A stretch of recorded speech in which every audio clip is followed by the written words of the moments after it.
हुआ, एक बात तो सुनो, राम इनके थोड़े ही ना, राम सबके हैं, राम सबके हैं, राम केवल एक इनके थोड़े ही ना, राम सबके हैं। राम नहीं मिलेंगे मंदिर के पैरों में, राम मिलेंगे शबरी के झूठे बेरों में। बुराई पर अच्छाई की जीत, पहले तो दशहरा बनाने की तमाम अन्य परंपराएं हैं और हमारे साथ सांसद इमरान मसूद मौजूद हैं। कैसे देखते हैं इस पर्व को? सर वैसे तो दशहरा पर्व मनाने के लिए बुराई पर अच्छाई की जीत, आप कैसे देखते हैं सर इस पर्व को? देखिए, ये तो पर्व सत्य की जीत का पर्व है। और प्रभु श्री राम ने जिस प्रकार से असत्य की, धर्म की इस लड़ाई के अंदर अधर्म का नाश कर करके धर्म की जीत करी, सत्य की जीत करी, ये सत्य की जीत का पर्व है। और इस दिन सबको प्रण लेना चाहिए कि जो असत्य के जो ऊपर जो आधारित चीज़ें हैं उनके खिलाफ हम लोगों को सबको खड़ा होकर के मजबूती से बोलना चाहिए। साथ ही साथ आज विशेष तौर से चुनाव से पहले राम नाम की चौपाइयाँ गाई थी, आज मन से आपने साफ तौर से फिर वो दोबारा चौपाइयाँ गाई। अरे तो क्या हुआ, एक बात तो सुनो, राम इनके थोड़े ही ना, राम सबके हैं, राम सबके हैं, राम केवल एक इनके थोड़े ही ना, राम सबके हैं। खासतौर से यहाँ की रामलीला के अंदर हमने एक मॉडर्न सीता देखी जो रावण का अपहरण कर कर लाई थी, क्या कहेंगे? देखिए, ये तो सब अपना इनका तरीका है, लेकिन मेरा मानना ये है कि रामचंद्र जी ने जो आदर्श स्थापित किए, उन आदर्शों को अगर आदमी अपने जीवन के अंदर अपना ले तो फिर ये नफरत मिट जाए। इस नफरत की कोई जगह ही नहीं है। जब शबरी के झूठे बेर खा ले हो, जब वानरों की सेना को अपने साथ ले लेना, तो अगर ये सारे आदर्शों को अपने जीवन में अपना लेंगे तो नफरत नहीं होगी। आखिरी सवाल, उस स्लोगन के ऊपर महिला सशक्तिकरण के ऊपर जोर दिया गया था, क्या कहेंगे? महिला सशक्तिकरण तो महिलाओं के सशक्तिकरण के लिए हम लोग कर रहे हैं। राम नहीं मिलेंगे मंदिर के पैरों में, राम मिलेंगे शबरी के झूठे बेरों में, हम मिलेंगे हनुमान जी के सीने में। कि हम प्रभु श्री राम के आदर्शों को अपने जीवन के अंदर उतारने का काम करेंगे, यानी असत्य से परहेज करेंगे।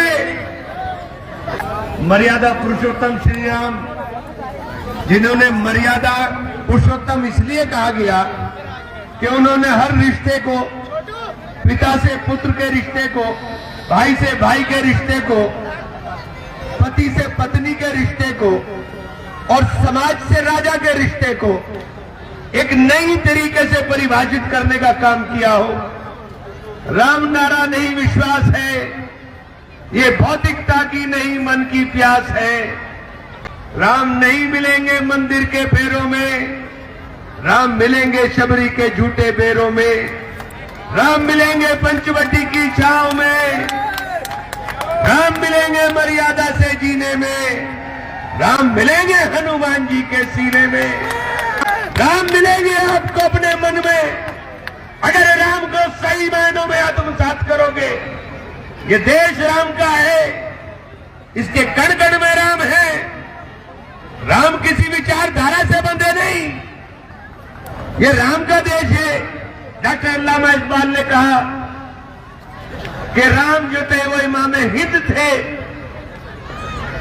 डॉक्टर अल्लामा इकबाल कह करके गए, और जब ये राम के देश के अंदर राम के नाम के ऊपर हमसे नफरत क्यों करने का काम करते हो? हम भी राम के हैं, तुम भी राम के हो।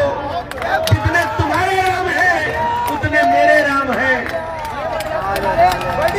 इसलिए कहना चाहता हूं कि आज का ये पावन दिन, आज के इस पावन दिन के ऊपर प्रण लेने का काम करो कि हम प्रभु श्री राम के आदर्शों को अपने जीवन के अंदर उतारने का काम करेंगे, यानी असत्य से परहेज करेंगे, असत्य के खिलाफ दृढ़ता के साथ खड़े होकर के मुकाबला करेंगे। कोई भी झूठ बोलने का काम करे, उस झूठ के खिलाफ मजबूती के साथ खड़ा होने का काम करेंगे। अभी निक्कू भाई ने कहा कि रामलीला के इसके दशहरे के इस कार्यक्रम के लिए रेलवे ने दुगना कर दिया है इसका किराया। मेयर साहब चले गए, मैं मेयर साहब से भी कहूंगा कि ये जिम्मेदारी तो नगर निगम की है, नगर निगम जमा करा दे। इसमें कौन सी ऐसी बड़ी बात थी? मैं होता तो मैं तो पहले ही कर चुका होता है काम। आपको पता है मुझे, मेरे यहां देर नहीं होती है, मैं तो कर चुका होता है काम। इसमें किसी से पूछने की भी जरूरत नहीं है। और यहाँ के नहीं, पूरे शहर के जितने भी रामलीला के आयोजन होते हैं वो सार्वजनिक है, और सार्वजनिक आयोजन की जिम्मेदारी हमारी है, सरकार की है, सरकार में बैठे हुए लोगों की है। इसलिए किस बात में परेशान न हो, ये सब हमारा काम है, इसे हम करने काम करेंगे। और आप सब लोगों को बहुत बहुत बधाई, धन्यवाद साथियों।